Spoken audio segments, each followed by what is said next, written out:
صفا مروہ میں بال کاٹیں تو اچھی بات ہے، لیکن ہوٹل میں آ کے بھی کاٹ سکتے ہیں۔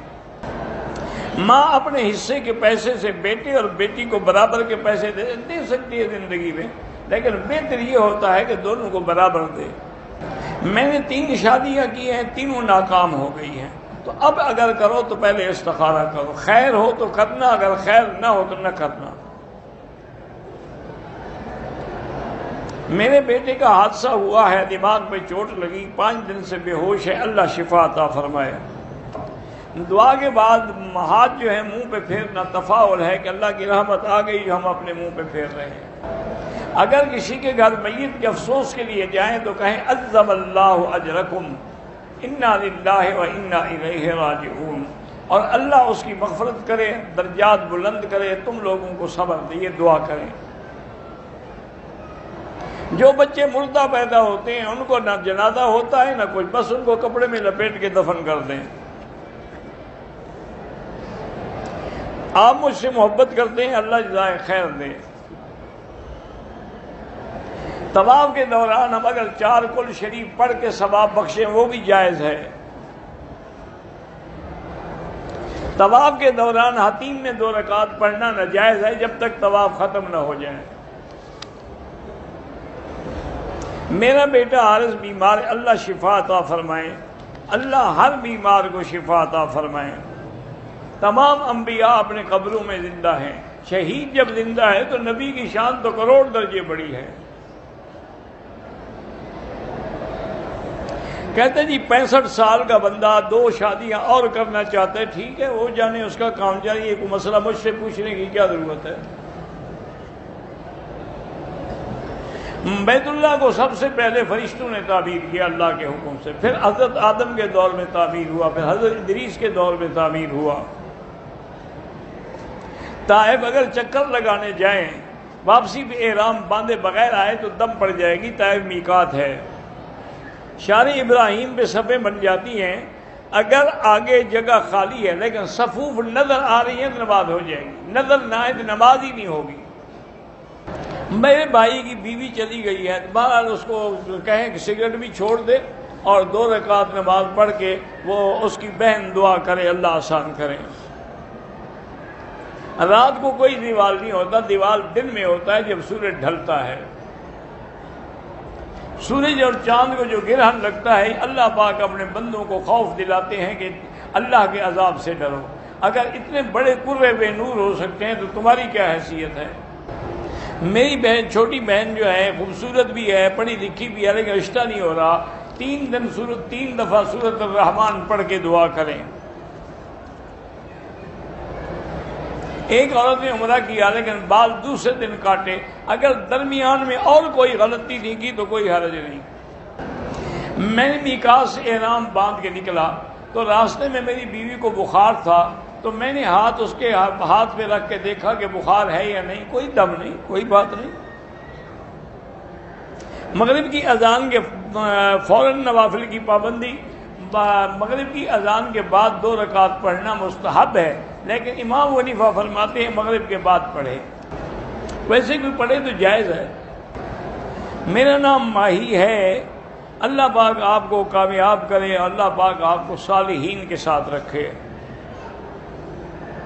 صفا اور مروہ اللہ کی نشانی، یہی نشانی ہے نا کہ ایک ماں دوڑی تھی اور قیامت تک اللہ نے اس کو نشانی بنا دیا ہے۔ خواتین احرام میں نقاب نہیں لگا سکتی، آگے کپڑا لٹکا سکتی ہیں۔ جو امام سادہ جرابوں پہ وضو کرے اس کے پیچھے حنفی مسلک میں نماز نہیں ہوتی۔ سجدہ ساو کے بعد کوئی اتحاد نہیں ہوتی، اللہ اکبر سجدہ کیا اور اللہ اکبر کر کے بیٹھ گئے۔ پیشاب کرنے کے بعد شک رہتا ہے، شک کو چھوڑ دیں، بس نماز پڑھتے رہیں۔ روزی بڑھانے کے لیے استغفار زیادہ پڑھیں۔ صفا مروہ کے درمیان ہم نے کندھا نہیں ڈھانپا، لیکن ڈھانپنا چاہیے تھا، کوئی حرج نہیں۔ طواف کے پہلے 2 چکروں میں اجتماع بھول گیا، بعد میں کیا ہے تو ٹھیک ہے انشاءاللہ، اللہ قبول فرمائے، جرمانہ کوئی نہیں۔ حالت احرام میں سگریٹ پینے سے دم تو نہیں پڑتا لیکن ڈبل حرام ہے۔ اور حالت احرام میں جب وضو کرے گی بالکل اوپر کا کپڑا اتار کے وضو مسح کرے گی۔ اگر ہم مدینے سے واپس آئیں، عمرے کا احرام باندھا ہوا ہے، تھکے ہوئے ہیں، رات کو سو جائیں، صبح عمرہ کریں، کوئی حرج نہیں۔ عمرے کے بعد دوسرا عمرہ اس وقت کریں جب بال کچھ نکل آئیں تاکہ اسرا پھروانے کے قابل ہو جائیں۔ دوران طواف نظر نیچے رکھیں، کعبے پر نظر نہ رکھیں۔ دوران طواف قرآن ہاتھ میں اٹھا کر تلاوت کرنا جائز ہے، لیکن بہتر یہی ہے کہ جو یاد ہے وہ پڑھتے رہو، نظر نیچے رکھو۔ غار ہلا یا غار ثور میں نفل پڑھنے کا کوئی حکم نہیں ہے۔ دوران طواف وضو ٹوٹ جائے، طواف چھوڑ دیں، دوبارہ شروع کریں۔ بہرحال اگر کسی مرشد کی اولاد دین سے دور ہے تو مرشد کا کیا قصور ہے؟ انبیاء کے بیٹے جو کافر تھے تو اس میں نبی کا قصور ہے۔ سونے کا نقد رقم 150 رنگٹ، پھر 250 قسطوں پہ نہیں، سونے کا لین دین نقد بنقد فوراً ہو۔ مکروہ وقت میں جنازہ نہ پڑھیں تو افضل ہے، مجبوری ہو تو پڑھ سکتے ہیں۔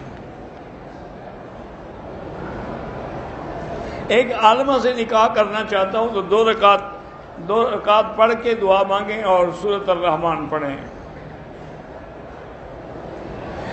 اگر کچن میں خانے کعبے کی تصویر لگی ہے کوئی بات نہیں ہے، حضور کا نام لکھوانا نہیں چاہیے کیونکہ گر جائے تو بے ادبی ہوگی۔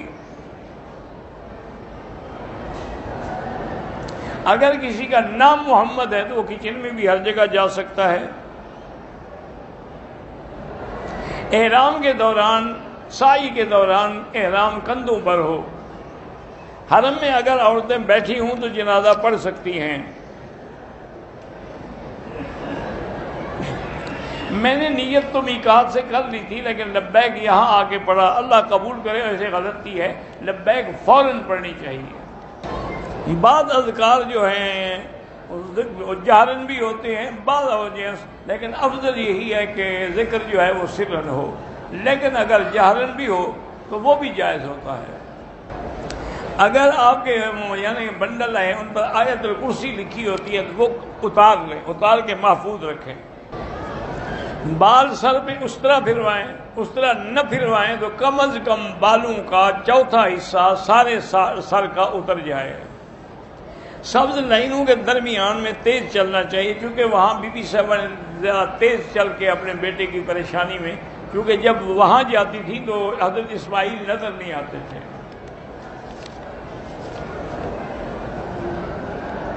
بہرحال روضہ رسول میں جن نے کہا ہے تو سلام عرض کر سکتے ہیں۔ طواف عصر کے بعد شروع کیا، 2 رکعت مغرب کے بعد پڑھیں۔ زمزم پینا ہر طواف کے بعد ضروری نہیں ہوتا۔ مدینے میں 40 نمازیں جو ہیں پڑھنے سے آدمی کو اللہ نفاق سے بری کر دیتے ہیں۔ عورت اپنے کمرے میں بھی پڑھ سکتی ہے لیکن بہتر ہے کہ حرم میں پڑھے، وہاں تو عورتوں کا بڑا محفوظ انتظام ہے۔